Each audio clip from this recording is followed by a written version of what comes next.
This morning, new details in the child abuse case in Jupiter. This letter to Jupiter police from the lawyer of the couple accused of locking their adopted son in a small room inside their family garage. Coming up, the claims they're now making against the young teen. Plus, the murder case of a Palm Beach Gardens 14-year-old boy taking a turn. The new claims from the suspect's lawyer about his mental state. And skies are dry this morning, but we will see rain returning this weekend. A closer look at that's coming up. You're watching CBS 12 News This Morning. Good morning, happy Friday Eve. I'm Matt Lincoln. I'm Ashley Glass. That's a fair behind us. The Martin County Fair starts today. There are funnel cakes, popcorn, candy, caramel apples. That's what I'm looking at. Good sugar rush to start the day, Lauren. That breaks my teeth. If we can get them sliced, then I would eat one. I'll look right now at the airport. We are dry this morning. Couple clouds outside. Might get a little stray shower later today. Overall, hey, our Friday doesn't look too bad. We'll be in the mid to upper 70s, so a little warmer out there. Here's 4 o'clock this afternoon. Partly cloudy, 5:15. A little shower popping up. That's it. It's a pretty easy day. Now tomorrow, same story. Mostly sunny, although warmer for your Saturday. Still dealing with mostly dry conditions aside from a little stray shower or two. But then by Sunday morning, our cloud deck starts to increase and rain's going to be moving in on Sunday. This is the hour by hour today. This is for Okeechobee. You're going to be near 63 degrees by 9 o'clock, and then your temperatures warm quickly near 76 by 1. Everyone's temperatures today are going back towards the upper 70s. This is a little above average or so for this time of year, but overall, it's a pretty nice day. Then it gets cold next week behind this front. We'll take a closer look at that still ahead. Matt, Ashley. All right, Lauren, thank you. Traffic tracker on the roads here at 6:02. Northbound I-95, West Palm Beach. Where are the cars? Sam, you see any cars? Not yet. Not yet. In fact, we're not seeing any major problems right now on our roadways. 6:02 is the time this morning. We're learning new details in the child abuse case at Jupiter that's making national headlines. Yeah, the parents accused of locking their adopted son in a small room in their garage are now going on the offensive. A letter from their lawyer says that son was violent and a danger to the rest of the family. What a twist here. This letter in this case, it was given to police as part of their investigation into the child abuse charges. We've got team coverage on the case we've been covering all week long. Sam's at the live desk looking into the rare condition the accused parents say their son suffered from. But let's start with Kara Duffy. She is live right there, posted at the Jupiter Police Department. Kara, what is in this letter?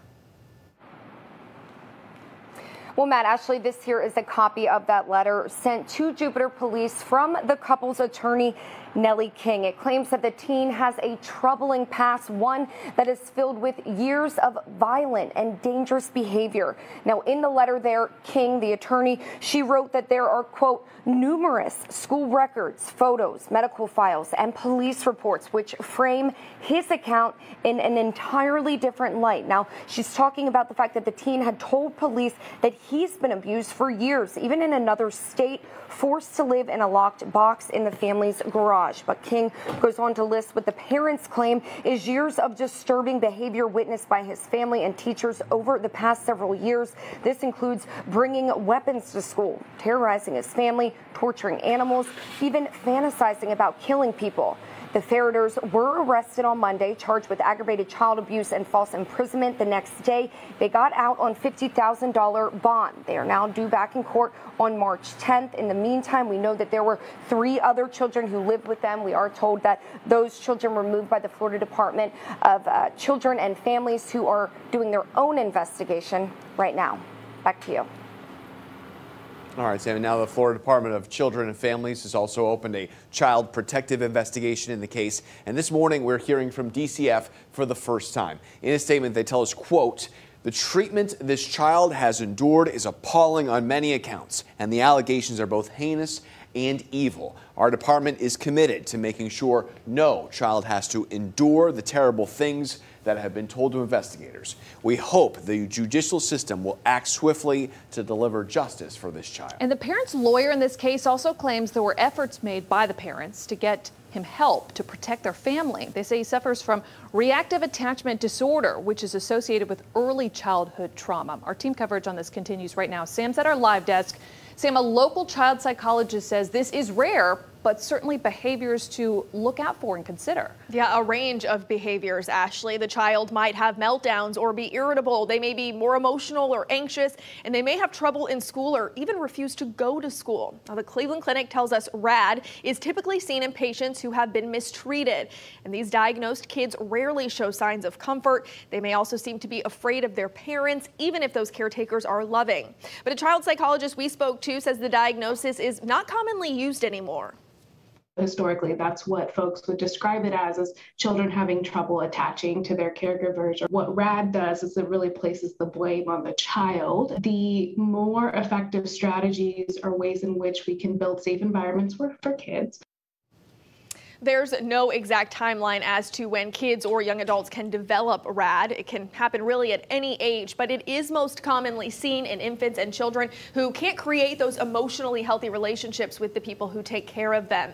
And the Ferreters' defense attorney claims this could be the basis behind the teen's allegations. Matt. All right, Sam, it's 6:06 and this morning we have new details on the murder of Palm Beach Gardens teen Ryan Rogers. The lawyer representing Semi Williams, the man accused of killing Rogers, filed a motion to see if Williams is competent to stand trial. The lawyer says Williams suffers from mental illness and is asking for 2 experts to evaluate him. Investigators say Williams stabbed Rogers to death as he rode his bike along Central Boulevard near the I-95 overpass in Palm Beach Gardens last year. Williams faces a first-degree murder charge and could face the death penalty. 6:06 now. This morning, Parkland school shooter Nicholas Cruz's mental health is coming into question ahead of his sentencing trial. Cruz is making new claims about why he killed his classmates 4 years ago, saying he had multiple personalities, referring to how one of those personalities is responsible for the shooting. It comes as the defense team considers more than a dozen mental and physical disorders to possibly present during the sentencing phase of this trial. Cruz pleaded guilty last year to 17 counts of murder and 17 counts of attempted murder. Jurors will decide if he gets the death penalty or life in prison come April. This trial is expected to last at least 2 months. Now, you may have noticed that all the stories we are starting with this morning have a through line of people seemingly struggling with mental illness. And this morning, we're looking into the help people in the state can get for mental illness, and it's not easy.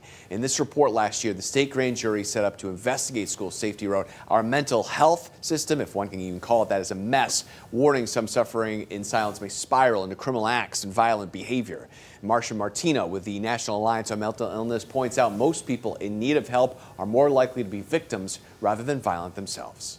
Are there people who have mental illnesses who are violent? Yes, but that is absolutely the exception. Whatever state you're coming from has better services than we have here. A study from Mental Health America ranks Florida 49th in the nation in access to mental health resources. And if you or someone you know needs help, you can contact the National Alliance on Mental Illness. This is the helpline right here, 1-800-950-6264. It's open from 10 a.m. to 10 p.m. It's 6:08 this morning. We have a lot more to get your Friday going here. More border crossings are closing with truckers protesting COVID and vaccine mandates. We have a new warning from the Department of Homeland Security on how soon we could see potential blockades here in the U.S. Red flags? No, there's no red flags for me.